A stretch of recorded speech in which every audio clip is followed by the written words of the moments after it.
Welcome to Boise State in the Community. I'm your host, Natasha Williams.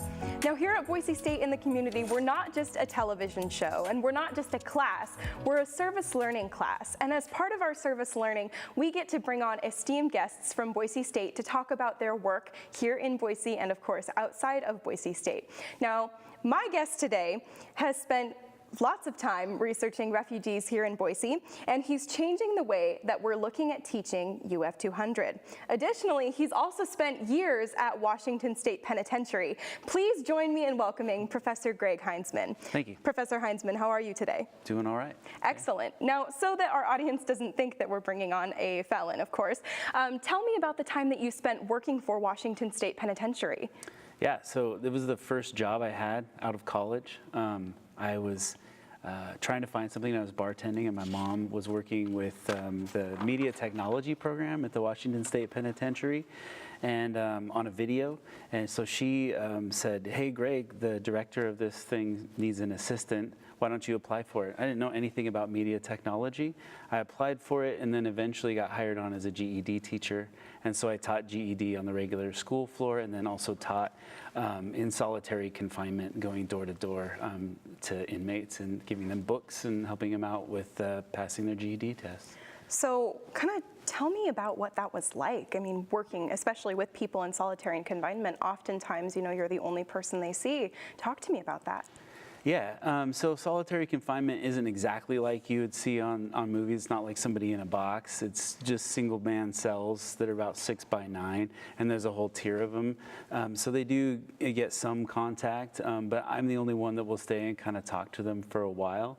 But basically what I would do is I had a milk crate, and I put books in it and some assignments, and I just kind of drag it down the tier and slide books and whatever they needed under their door. And make sure that they had stuff to do. Did they have specific books they liked? There was one student that really enjoyed 1984, and he wrote a really interesting essay about how that metaphor of the boot stomping on someone was similar to a metaphor that he had thought of about being slapped in the face repeatedly by the prison system. So it was pretty interesting. And I had a lot of students that like to do creative stuff in their cells and show it to me. It was cool. So what were some of the things that they made for you? Well, they didn't necessarily make, they made more for themselves, right? But they showed me stuff. Like this guy made a whole bunch of chess pieces, a full chessboard actually, out of toilet paper that he like mashed up in the sink and then put sugar in it. And he put sugar and Kool-Aid in the other one, so he had white pieces and red pieces. And they would set up the boards so that they could yell down the tier to each other and have two boards going at the same time and actually play chess, even though they were, you know, 50 feet away from each other. Wow, that's incredible. It's sort of like Battleship, right? How you kind of say move to. Yeah, exactly. Mm-hmm. Wow, that's so interesting. So after Washington State Penn, of course, you traveled abroad. So tell me the story about, you know, when you got to Spain and what it was like when you kind of stepped off the plane. Yeah, well, I had to find a way to get to downtown Barcelona, and I spoke some Spanish already because I had spent some time in Mexico studying abroad, and I remember I came out of the subway in the central part of Barcelona, right at the top of Las Ramblas, which is a famous street there. And I remember popping out and going, I don't know which part of this map I'm on, and trying to figure out where to go, because it's like, I know I need to find a hostel or something, but I was carrying this stupid suitcase that my friends made fun of, right? They called it Suitcasing Europe. The handle had fallen off, and I had taken a bunch of masking tape and wrapped it around a whole bunch of times in order to drag it around, and it weighed about 75 pounds because I brought way too much stuff because I thought I was going to be there for a while, and I ended up being there for a while. But that was the first introduction, was like trying to figure out where to even go with this stupid suitcase. Absolutely. It was just like painful. So, I mean, 75 pounds, that's a lot. I mean, what was in this suitcase? See, I was an idiot and packed a bunch of books because I like books. And so I had books and a computer and, clothes and stuff like that. But the books were the heaviest part. So, do you remember what books you packed? Yeah, I packed a couple that I remember in particular, For Whom the Bell Tolls by Ernest Hemingway, because it's about Spain, or set in Spain. And then another one called Homage to Catalonia by George Orwell, which is also about kind of some times in Barcelona that he spent during the Spanish Civil War. So you brought those specifically because they were set or during the time of Spain, I suppose. Yeah, exactly. Just because they were kind of central to Barcelona and then also northern Spain. So, Absolutely. Yeah. So what were you doing in Barcelona? I was teaching English. I thought I'd take, an adventure. I had promised myself in college that I was going to spend at least 9 months out of the year, or out of some year, sometime in Spain. Excuse me. And I completed that promise, I guess, or made the promise to myself. I did. So how long did you end up spending? 2 years. 2 years? Yeah, I came home for the summer to work wheat harvest because I needed some money, and there's not a whole lot of classes to be taught during the summer. So that's what I ended up doing. So you, just to clarify, so you stayed in Barcelona for the 2 years, and then during the summers you would come home during those 2 years? Yeah, just the one summer, yeah. Gotcha. And then I also came home for both Christmases. So. That must have been interesting. I mean, you're from Washington, and so all of the snow comparison to, all of the nice warm weather in Barcelona. Yeah, weirdly enough, one of the winters I spent in Barcelona was the coldest I ever felt. Really? Because it was kind of a cold winter, and I didn't bring the right clothing because I figured it would be a little warmer. And also, they don't necessarily have as much heating in the very small room that I was staying in. It was about as wide as my arm span. So. No. Yeah. Oh my goodness. And this was the hostel that you were No, talking it was about. the place that I rented. You rented a room Yeah. that was no bigger than your arms? Yeah, pretty much. I mean, it was much longer, but about right here. Oh Yeah. my. Was it very expensive? Well, it depends on what you mean by expensive, but it was probably, I don't know, 250 euros a month for a very small room. Wow. And in kind of US dollars, that's About $300. okay. And That's this not was terrible. in the early 2000s or mid 2000s, like 2004. So after Barcelona, I mean, if Yeah. anybody, we're talking about, summer and Spain and Spanish everywhere. Yeah. So, I mean, after Barcelona, coming to Boise, I Yeah. mean, that must have been complete culture shock, complete shell shock. It was the biggest culture shock of my life. And I had lived in Mexico and learned Spanish and came back from that. But coming from a really big city, Barcelona, hanging out with a lot of people who were speaking a lot of different languages, even had a Halloween party one time where I counted about 75 people speaking 25 different languages. Wow. And having that type of community around me all the time, and then going directly to grad school in Boise where I didn't know anybody. I had an aunt and uncle that lived up in Wilderness Ranch, and they were kind of my contact point. But it was a big. I made friends very fast in Barcelona, and then when I was in grad school, I didn't have as much time. And so for Boise, it took me a little while to acclimate and adjust to grad school because it was just a lot busier too. Absolutely. Less drinking and less partying. All more truthfully. studying, right? Yeah. Those good things. Yeah. So, I mean, in Boise State, you kind of stumbled upon the Refugee Resettlement Program. Yeah. And so talk to me about kind of how you stumbled. Tell me that story. Yeah, so I was in my boss at the time's office, and she had a poster on the wall about a refugee resettlement project that she was doing. And I was looking to try to find a good theme for my UF 200 class, which is an ethics and diversity class. And because of my connections to international studies and things like that, and my connection to literature, I thought it would be really interesting to study people's stories who have been displaced and moved. And that connected me with service learning. And they connected me with the Agency for New Americans, and that just started a partnership. And we started with a movie event similar to the one that's going to be next week. Absolutely. And coming up after the break next week, we will talk about a little bit more about that movie event. And of course, we'll talk a little bit more about how Professor Heinzman is revolutionizing the way that we look at teaching UF 200. We'll be right back. This is Boise State in the Community on BTV. Oh my God, I broke the rule.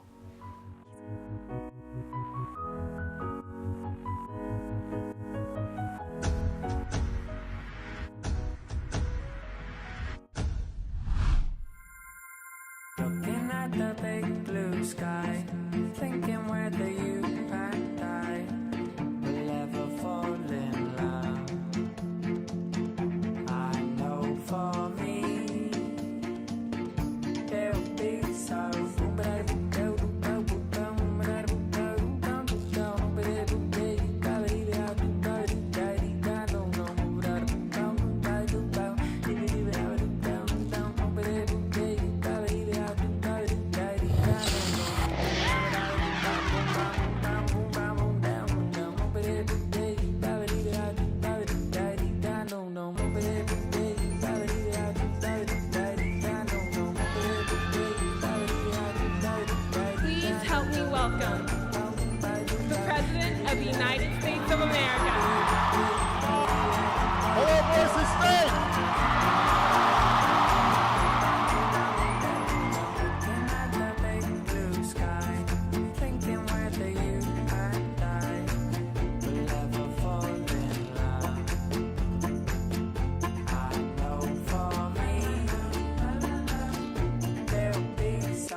Welcome back to Boise State in the Community. I'm your host, Natasha Williams. Now, just before we went to break, we were telling you about a movie event that is coming up with Professor Greg Heinzman's students. Greg, Professor Heinzman, excuse me, tell me a little bit more about the event.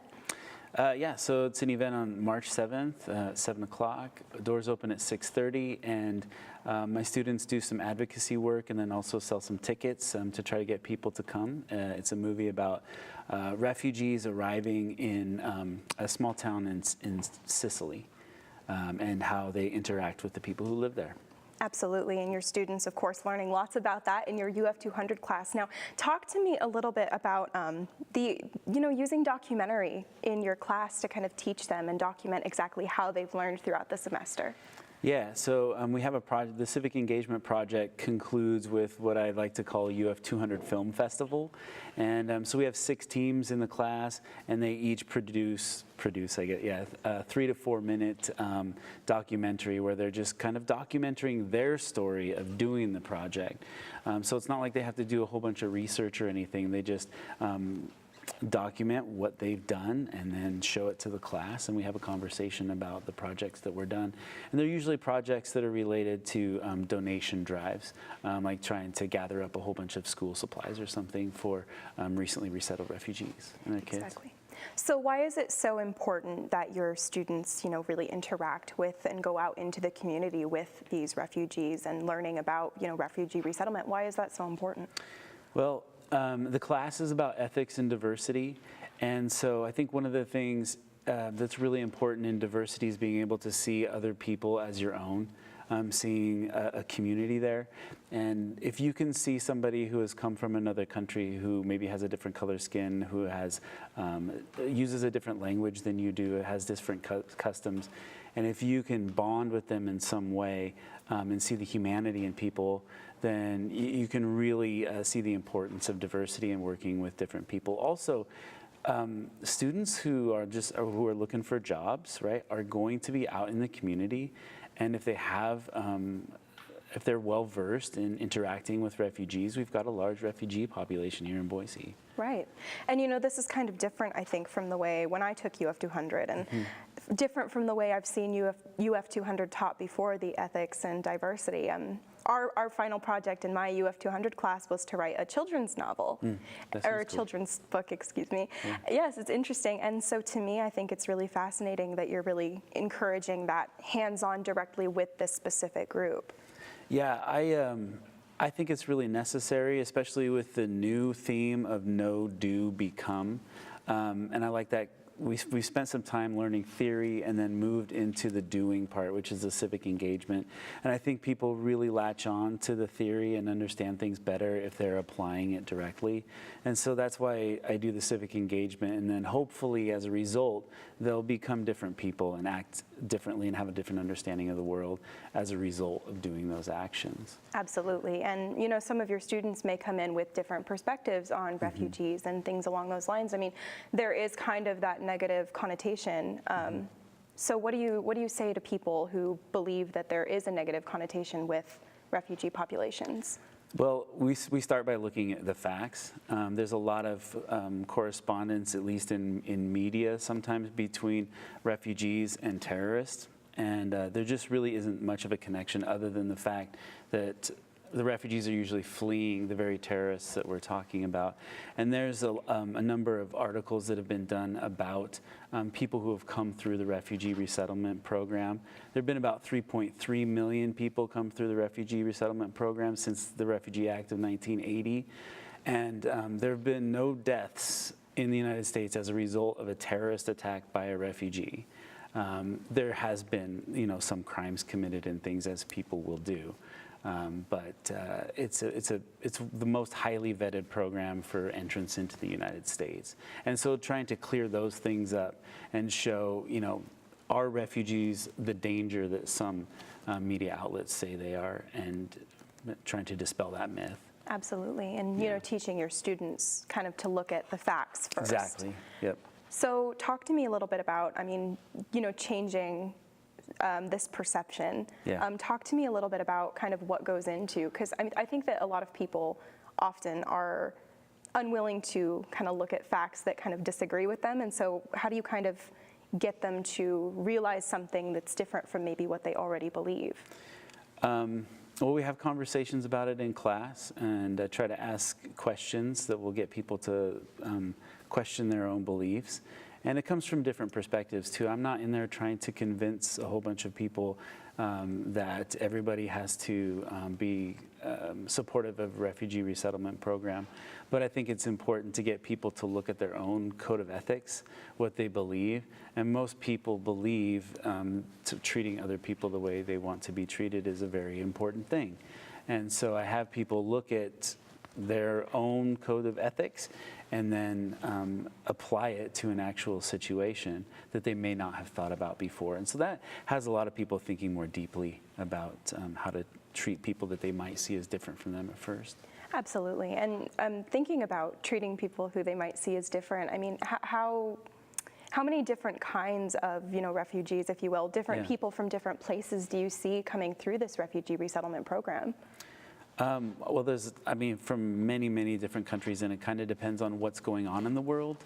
We're getting a lot of Congolese refugees right now, and there were a lot of Syrians starting to come through until the Trump travel ban was put into effect that banned Syrians for a certain amount of time. But I think that's starting to pick back up. So if you look at the groups of people that come to Boise through the refugee resettlement program, it's kind of almost a chronology of major disasters and things that are happening in the world. Sudanese, Myanmar. There's a lot of different places that people come from. And I think, so a colleague of mine, Paulina Luanke, who came as a child, as a refugee, is starting an international, the Idaho Museum of International Diaspora. She's getting it going now. And she talked about that there's about 87 or 90 different countries that people have been, that have arrived in Idaho as a result of some sort of displacement. Absolutely. And talk to me a little bit more about this international museum kind of project. I hadn't actually heard of it yet. Is it? Yeah, because it doesn't exist yet. Oh, yes. It's a project that's in process, and it keeps changing every week. And I just talked to her earlier this week. It's something that's now supported by National Geographic and supported by a number of universities in Idaho and some outside of Idaho. And it seems to have the community's stamp of approval so far, and they're in a money gathering phase right now, fundraising and trying to tell people about it and get the right people involved to make it happen. That's really fascinating. And of course, I mean, awesome. Your students, naturally, that'll be a really great resource for them. Yeah, eventually. And it's, they're on a 4 or 5 year plan or something, and who knows exactly when it'll happen, but things are moving way faster than she thought. She told me about it like 3 months ago, like, yeah, we're getting this thing kind of rolling, and then all of a sudden, it's like, she kind of hit the top, and it's got its own momentum now. Absolutely. Right? She's not pushing it up the hill anymore. Well, another really cool community event that's going on at Story Fort. Refugees are actually, as part of the Tree Fort Music Festival every year, the Story Fort in March. Refugees actually have a chance to tell their stories, actually to a bunch of different people. Would you tell me a little bit more about that? Yeah, so the director of Story Fort, Christian Wynn, gets some people together who are willing to tell their stories and actually practices with them a little bit beforehand so they can get up and tell a story in a really compelling way. And then there's also a lot of other writers who are going to be doing readings and things for Story Fort, the literary branch of Tree Fort. Absolutely. Well, thank you so much, Professor Heinzman, for joining us on the show. That is all the time that we have. So I would like to thank my director, Emma Richardson, and of course her crew, our studio manager, Bryce Cornwell. I would like to thank you, of course, for watching. Make sure you tune in next week. We're going to be continuing the conversation on refugees in Boise with my colleague, Joel Norris. He'll be interviewing Professor April Mazurek. Tune in next week to Boise State in the Community. For now, signing off, I'm Natasha Williams.